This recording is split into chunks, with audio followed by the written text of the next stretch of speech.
Amount of snow over the weekend, which Richie said 1 to 2 feet. 1 to 2 feet of last snow. 24 hours. Yeah, I think it was. I've got the numbers coming up here shortly, but I think it was 19 new at Stevens, 17 new at Baker. Snoqualmie had something like 16 or 17 inches of new, but I'll have the full list for you. That doesn't require my memory coming up here in our next half hour. So brain's still, some of the cells still sleeping in this morning.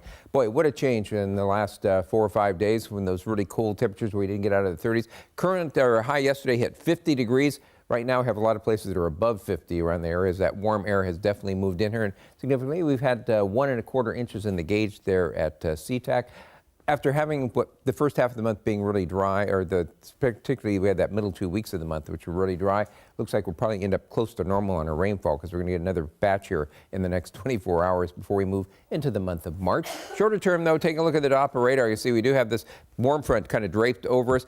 It looks like it's getting ready to drop southward, but actually it's stalled right there and it's going to lift northward, bringing the main aim of this atmospheric river right at us once again. It's another one that's got a good link to the subtropics, bringing in a lot of moisture. Fortunately, it's only going to be with us for about another 18 hours, and it's going to be moving on away. And you can see it's looking pretty wet, but getting a little bit of a break up around Bellingham. Just a wet-looking morning from all the tower cams. That's pretty clear, and if you step out the door, it's very clear that it's a wet morning. Checking the satellite image, you see what I'm talking about. We do have this stretch of moisture coming up from southwest. Hawaii is just off the corner of the satellite image right there, kind of aimed up towards us. We got this first wave here, another wave right here. That's the one that's going to be moving through during the day today, and then should slip south of us as we head towards later on tonight into the wee small hours of tomorrow morning, and then we'll just have off and on showers around, it looks like, for the next several days. In terms of rainfall, or in terms of temperatures rather, they're running mostly in the upper 40s and low to mid 50s around western Washington. And you can see, well, there's that school net shot again. Checking the rainfall, you see between now and noon,